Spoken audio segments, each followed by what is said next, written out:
বাঁধাকপি পকোড়ার জন্য লাগবে, এখানে আমার বাঁধাকপি আমি কেটে নিয়েছি, এরকম কুচিয়ে নিয়েছি কুচো কুচো করে। আর এখানে লাগবে ধনিয়া পাতা, ওখানে লাগবে লঙ্কা কুচি, এখানে বেসন, পেঁয়াজ, চালের গুঁড়ো। বাকি উপকরণগুলো দিয়ে দেব রেসিপির ভিতরে। এখন আমি বাঁধাকপি মেখে নেব। বাঁধাকপিগুলো নিয়ে নেব। এখন দিয়ে দেব ধনিয়া পাতা কুচি, দিয়ে দেব লঙ্কা কুচি, এখন দিয়ে দেব পরিমাণ মতো লবণ, হলুদ গুঁড়ো। এখন ভালো করে মেখে নেব।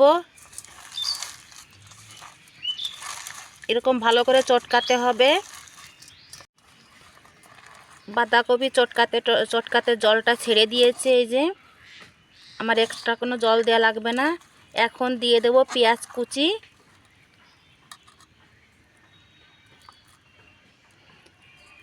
পেঁয়াজ কুচি দিয়ে আবার ভালো করে চটকিয়ে নেব। এখন দিয়ে দেব বেসন 2 চামচ, এবার দিয়ে দেব চালের গুঁড়ো 2 চামচ। এবার ভালো করে মেখে নেব।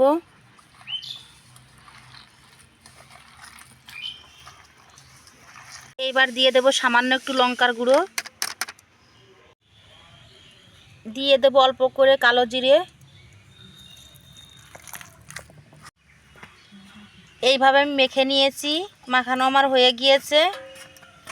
কড়াইটা আমি বসিয়ে দিয়েছি, কড়াইটা আমার গরম হয়ে গিয়েছে। এখন দিয়ে দেব আমি তেল, পরিমাণ মতো তেল।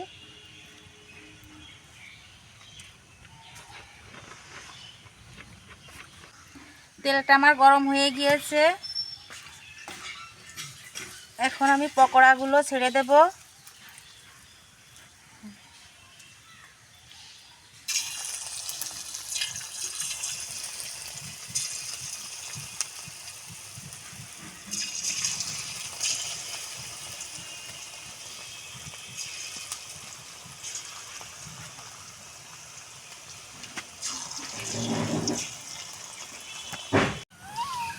আস্তে আস্তে ভেজে নেব আমি পকোড়াগুলো।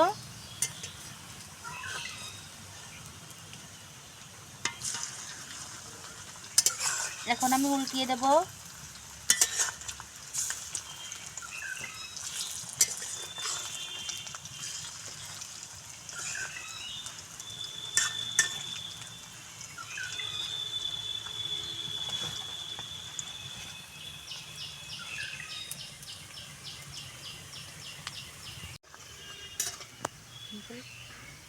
এরকম আস্তে আস্তে ভাজতে হবে। আস্তে আস্তে ভাজলে ভিতরে মুচমুচে হবে, ভালো ভাজাটাও ভালো হবে।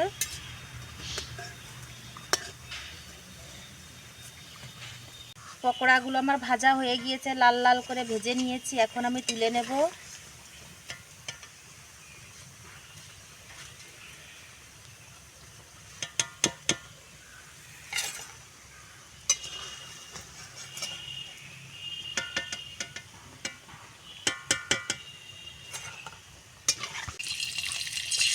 এইভাবে এক এক করে সব ভেজে নেব।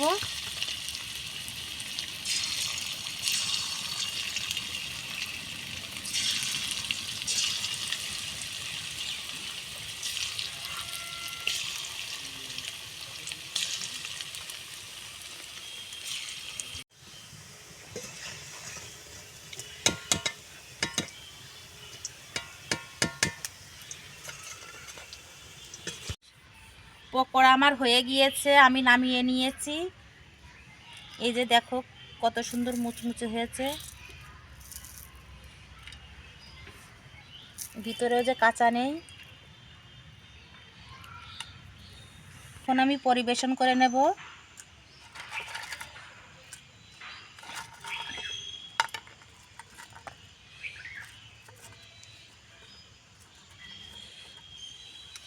দিয়ে দেবো একটু বিট লবণ। আমার এই রেসিপিটি যদি আপনাদের ভালো লেগে থাকে অবশ্যই like, comment, share and subscribe করবেন।